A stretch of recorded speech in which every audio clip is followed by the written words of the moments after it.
When voters were asked who they want in charge of Congress, a new poll shows Democrats have their biggest lead since September of 2008. In the newly released NBC News Wall Street Journal poll, 50% of registered voters say they prefer Democratic control of Congress, while 39% want Republicans in charge, an 11-point edge. The Democrats led by 12 points among independent voters, 2 points among men, and 20 points among women, along with a 4-point advantage with seniors and a 48-point lead with voters under 35. Republicans continue to hold a 2-point edge with white voters and a 12-point lead among white voters with no college degree. The poll also measured a gap in the interest level among the 2016 electorate. With 11 months to go, 62% of Clinton voters have a high level of interest, while 50% of Trump voters do. The poll showed an uptick in the president's approval rating to 41%, though he remains historically unpopular for this point in his term. So you look at the Republican and Democratic split, Elise, and it's just like Alabama and it's just like Virginia. Young voters especially, minority voters, women voters, just flocking away from the Republican Party. Well, and you go back to this 2012 autopsy after Mitt Romney lost the election at the GOP commission, and it was all about how the GOP needed to focus on the looming demographic issues with losing minority voters and losing young voters. That didn't impact 2016 as much, but I think that now with these special elections, we really are seeing young voters mobilize in a way that they really haven't in previous cycles. And here's Steve, we have the short-term problem, which is 2018, but we have the long-term systemic, this is going to destroy the Republican Party for a generation problem. Republicans are losing to Democrats with people under 35 years of age. I'm going to say this really slowly for Republicans, because this is the death knell. This is the Death Star, like aiming right at them. Actually, they're firing the Death Star lasers at themselves. Minus 48. They are down 50%, basically, with people under 35. That stays with them forever. Those 35-year-olders get older and move forward. This is a branding problem. I was a Republican at 18, and I remained a Republican until I was 54. People don't switch very much. What do? Other than just fold up the tent?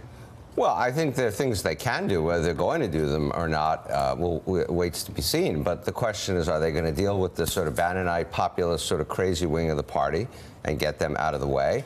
Are they going to actually start to adopt some policies that would help the people that they say they're trying to help, as opposed to helping corporations and rich people, which is what this tax bill does? Did you hear what our friend Tom Cole said this weekend? No, I didn't see Tom Cole. Tom Cole actually came out and said, man, this bill didn't do what we said we were going to do for working class Americans. It helps rich people too much. Well, you know, that's the Washington definition of a gaffe, which is to accidentally speak the truth. I mean, that is the fact.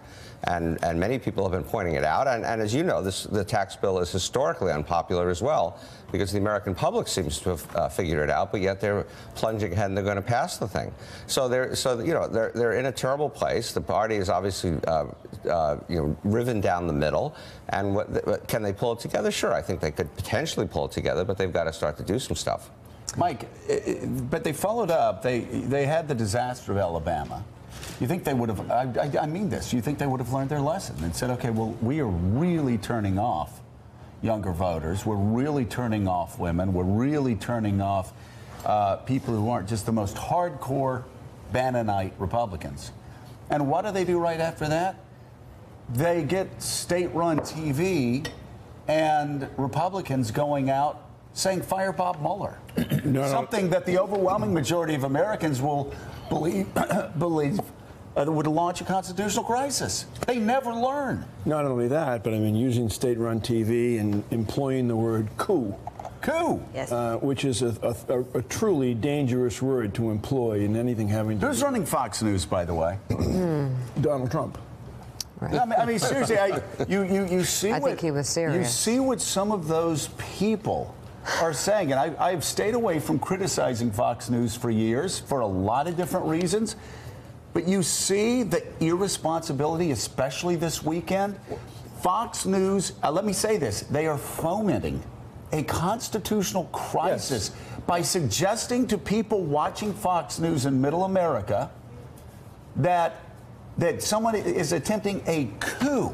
Well, Joe. A coup against our government. Let's take an unsponsored break right here, brought to you by Webster's Dictionary. The definition of coup: the violent overthrow or alteration of an existing government by a small group. That's what they're fomenting. That's what they're pushing, about a fact-finding, truth-seeking mission led by a guy who is absolutely, Bob Mueller, lives his life right down the middle. By the way, and let us be very clear, that was set up by Donald Trump's own administration, his own Justice Department, his own Attorney General, his own Deputy Attorney General. This is called the rule of law. This wasn't the deep state. This was Donald Trump's state. And we're going to get to this in a little bit, but what they are doing could lead to violence, and what they are doing is about as deeply irresponsible as anything I've ever seen. And again, for the purposes of this discussion, sends the Republicans even further down in the approval polls. Well, and that's I think a key point to the question that you posed a few minutes ago, and it is anecdotally you picked this up, and it has less to do with the issues of the tax legislation or the environment. It's almost a cosmetic fix that young people, suburban women, have about this administration. And the cosmetics of it are people like Bannon on TV. People like... Are you saying people like... Do they like Steve Bannon? No. People who are like... They view and hear people like Steve Bannon on TV. And something that they do, that they say, people like Bannon say and do and behave on TV, which is where most people get their information about politics, presidential politics, it jars them. It jars young people.